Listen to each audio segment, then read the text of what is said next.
Mga kapatid, ilang tulog na lamang po abay mapapanood na muli ang Singgaling. At kasama po natin dito sa studio ang magbabalik na Juke Boss na si Phenomenal Diva Jessa Zaragoza. Hi, Jessa! Sa inyong lahat! At kasama rin po natin sa Singgaling ang legendary composer na si Mr. Benny Saturno. Magandang tanghali po. Thank you. Welcome to One Balita Pilipinas. Nako, marami na ang excited. Kumusta yung pagkikita ninyo ng mga kapwa ninyo, Juke Bosses? Oo. Jessa. Naku, sobrang riot. Pag magkakasama kami talaga, sobrang saya. Na-miss namin yung isa't isa. Although, nagkakausap naman kahit nung nagpahinga kami sandali. Kaya laging very excited kami sa tapings namin. Na-expect mo ba na magbabalik pa? Kasi parang matagal din 2 years na nagpahinga. Oo, 2 years na nagpahinga. Oo. Honestly, hindi ko na-expect. Kaya nung nakatanggap ako ng tawag, naku, grabe. Parang gusto ko na agad mag-taping. Ganon. Sir Benny, kamusta po ang pagtanggap nyo bilang isang jukebox? Excited kasi nga, for a long time, hindi naman ako nakakapag-judge sa mga ganitong contest. So, nung I was recommended by Mr. Willie Revillame na sabi niya, baka gusto niyo kunin si Benny. And ayun, kinuha ako and excited dahil si Jessa was one of my discoveries. Wow! And Ella May is also one of my discoveries. Yes, galing na dito si Ella May. And then I work with Mito Yunting. So talagang yung mga juke bosses na makakasama ko, kapamilya. Kung kasama ko, kapatid. At alam mo na, yung... so, komportable na po kayo. Napaka-komportable namin. Masayang-masaya. And syempre, maraming kwento kasi we work for a long time, maraming pinagdaanan and maraming nangyari. And again, eto nakikita kami dito sa Singgaling na malapit. Oo. Anong klaseng jukebox ka kaya magiging... jukebox pala. Jukebox. Magiging jukebox. Ay, boss po. Nalilito na ako. Ang dami nilang bagong terminology. Sa jukebox at jukeboss. Jukeboss, mga singtestan, sa mga singtestan. Well, ako... after ako dun sa makakita ko ng isang artist na since I'm into discovering aspiring artists, siguro yun ang hahanapin ko na makagawa tayo ng bagong tunog, na kumbaga kakaiba, na matulungan nating sumikat. Kasi sabi nyo, di ba, si Jessa was your discovery. Ang bakit pa, yung mga earlier hits ko, yung mga solid hits ko, bakit pa, di ba't ikaw, paano kaya? Maganda history namin ito. Talagang alam nila ng may mata ka.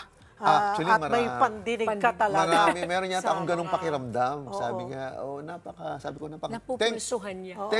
Thankful ako kasi nga meron akong ganong, kumbaga, pakiramdam na pag nadinig ko yung isang artist, alam ko yung gagawin eh. Alam ko yung pwedeng mangyari kasi I discovered Ariel Rivera. Na ang dami. Sabi mo nga, napupulsuhan. Pulsuhan nyo nga po ako, baka may pag-asa pa ako, Sir Benny.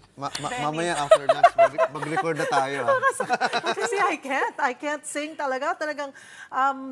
Talagang maisip, parang ang galing. Pero yun po bang pagkanta, Sir Benny, kailangan ba talaga may boses? Or okay lang naman din doon sa mga average gusto, no, na they could carry a song, they could carry a tune, actually.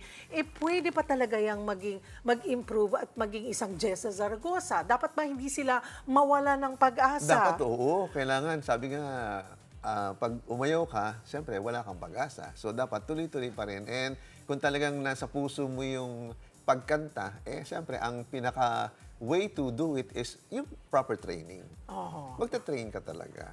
At hindi dahil magaling ka ng kumanta, nag-train ka pa rin ba, Jessa? Parang mga tip lang dun sa mga gustong sumali. Oo, pinagdaanan talaga yun. Actually, yung magandang boses, inborn yun eh. Yung tinatawag na quality na maganda yun, yung lagi kong hinahanap. Bigay ng Diyos. Distinct.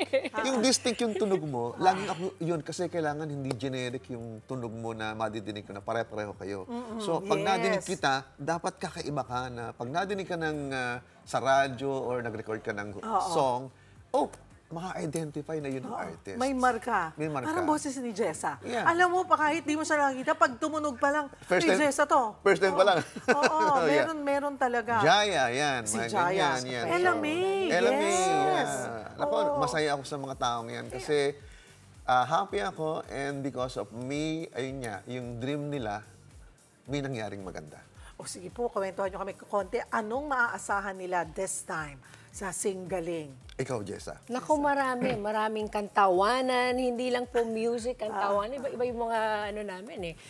Para po sa mga kaawit bahay natin, kaya dapat po talaga tumuto kayo sa Singgaling. Yeah. March 1 na po yan. At kailangan paghandaan nila doon sa mga contestants na sasali. Yeah. Kailangan marami silang alam na kanta. Tama. Kasi hindi lang yung galing talaga dito. Oo. Kailangan kung ano yung song na mapunta sa kanila, Ay, oo. hopefully alam nila kasi yung lyrics, syempre Yeah. yung tono. Di dyan Importante yan. At dapat magre-review sila sa lahat ng mga karaoke songs. Oo. Kasi medyo may mga kailangan mong makanta.